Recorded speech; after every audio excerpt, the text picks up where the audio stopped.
Parul university के placements का कोई रिप्लेसमेंट नहीं, इसलिए टॉप कंपनीज की फर्स्ट चॉइस। आप तो समझ ही गए होंगे। Join Parul university, Vadodara, Gujarat. नमस्कार दोस्तों, आप देख रहे हैं जागरण जोश और मैं हूं आपके साथ सिमरन राजपाल। आज हम बात करने वाले हैं एक ऐसे विचार, एक ऐसे थॉट के बारे में जिसने इंडियन सबकॉन्टिनेंट के इतिहास को हमेशा के लिए बदल दिया। ये थ्योरी थी टू नेशन थ्योरी। ये थ्योरी रिलीजियस नेशनलिज्म के कॉन्सेप्ट पर बेस्ड थी। इसके मुताबिक इंडिया के मुस्लिम्स और हिंदूज दो अलग अलग तरीके के लोग हैं जिनके कस्टम्स, रिलीजन और ट्रेडिशंस अलग हैं। इसलिए सोशल और मॉरल ग्राउंड्स पर यह जरूरी समझा गया कि मुस्लिम्स को एक अलग देश दिया जाए जहां वो अपने तरीके से जी सके। मोहम्मद अली जिन्ना ने इस आइडियोलॉजी को पॉलिटिकल मूवमेंट में बदला और पाकिस्तान का डिमांड रखा। यह आइडिया 3 जून 1947 को फॉर्मली अनाउंस किया गया जब ब्रिटिश इंडिया को 2 स्टेट्स में डिवाइड करने का प्लान सामने आया। वो थे इंडिया और पाकिस्तान। पार्टीशन के सीड्स 1905 में ही पड़ गए थे जब ब्रिटिश ने बंगाल का पहला पार्टीशन किया। ये हिंदू और मुस्लिम कम्युनिटीज के बीच पहला सीरियस डिवाइड था। उसके बाद 1909 में आया मॉर्ले मिंटो रिफॉर्म्स ने एक और कदम बढ़ाया जिसमें सेपरेट इलेक्टोरेट्स का कॉन्सेप्ट इंट्रोड्यूस हुआ। मुस्लिम सब सिर्फ मुस्लिम कैंडिडेट्स को वोट कर सकते थे।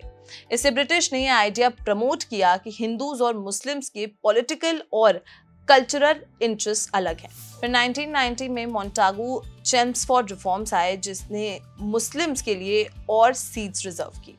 इसी पीरियड में खिलाफत मूवमेंट और नॉन कोऑपरेशन मूवमेंट स्टार्ट हुए जहां हिंदू मुस्लिम यूनिटी काफी स्ट्रांग दिखी। लेकिन 1922 में चौरी चौरा इंसिडेंट के बाद गांधी जी ने नॉन कोऑपरेशन मूवमेंट वापस ले लिया। मुस्लिम लीडर्स को ये लगा कि उनका कॉज यानी कि कैलिफेट को सपोर्ट करने का मूवमेंट अधूरा रह गया। यहां से हिंदू मुस्लिम रिश्ते फिर से बिगड़ने लगे। 1930 में अल्लामा इकबाल ने मुस्लिम लीग के प्लेटफॉर्म पर पहली बार ये डिमांड रखी कि मुस्लिम्स के लिए एक अलग स्टेट होना चाहिए। उनका कहना था कि हिंदूज और मुस्लिम्स दो अलग अलग सिविलाइजेशंस हैं जो एक नेशन के फ्रेमवर्क में नहीं रह सकते। इसी टाइम पर कांग्रेस ने इस थ्योरी को रिजेक्ट किया और सेक्युलर यूनाइटेड इंडिया का आइडिया प्रमोट किया। 1932 में ब्रिटिश ने कम्युनल अवार्ड दिया जिसमें और ज्यादा एम्फेसिस दिया गया सेपरेट इलेक्टोरेट्स पर। यह ब्रिटिश स्ट्रैटेजी थी डिवाइड एंड रूल को इंस्टीट्यूशनलाइज करने की। 1940 में लाहौर सेशन के दौरान जिन्ना ने क्लियरली अनाउंस किया कि Hindus and Muslims belong to 2 different religions, philosophies, social customs and literature. उनका एक ही स्टेट में रहना नामुमकिन है। 1942 में क्रिप्स मिशन इंडिया आया। इसने इंडिया को डोमिनियन स्टेटस देने का प्रपोजल दिया लेकिन पाकिस्तान का डिमांड एक्सेप्ट नहीं किया। लेकिन एक क्लॉज था जिसमें प्रोविंसेस को इंडियन यूनियन से अलग होने का ऑप्शन दिया गया। कांग्रेस और मुस्लिम लीग ने इस प्रपोजल को अपने अपने हिसाब से इंटरप्रेट किया। 1946 में जिन्ना ने डायरेक्ट एक्शन डे डिक्लेयर किया जिसका रिजल्ट था massive communal riots across cities like Calcutta, Bihar, Punjab. Mountbatten 1947 में इंडिया आए और उन्होंने देखा कि हिंदू मुस्लिम यूनिटी का पॉसिबिलिटी जो है वो बहुत कम हो चुकी है। ब्रिटिश सरकार ने उन्हें टास्क दिया कि या तो वो यूनाइटेड इंडिया का ऑप्शन एक्सप्लोर करे या फिर पार्टीशन का। जब यूनिटी का मॉडल काम नहीं आया तब जून 3, 1947 को पार्टीशन का डिसीजन फाइनलाइज हुआ और 14-15 अगस्त 1947 को 2 नए डोमिनियंस बने जो कि थे इंडिया और पाकिस्तान।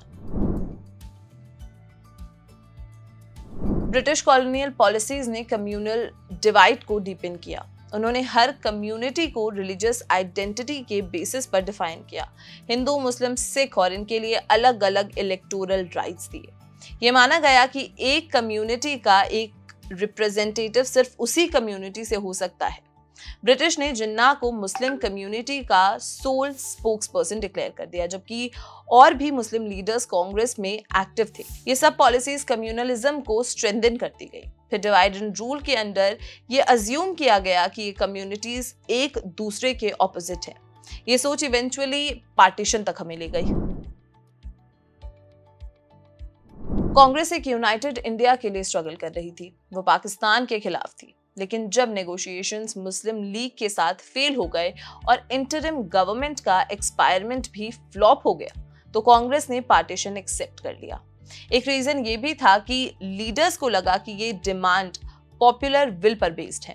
कुछ कांग्रेस लीडर्स को ये भी लगा कि पार्टीशन एक टेम्पररी सॉल्यूशन होगा। उन्होंने सोचा कि लोग एक वक्त के बाद दोबारा यूनिटी की तरफ देखेंगे। सबसे इंपॉर्टेंट बात यह थी कि 1946 से 1947 के रायट्स के बाद कांग्रेस चाहती थी कि कम्युनल वायलेंस खत्म हो।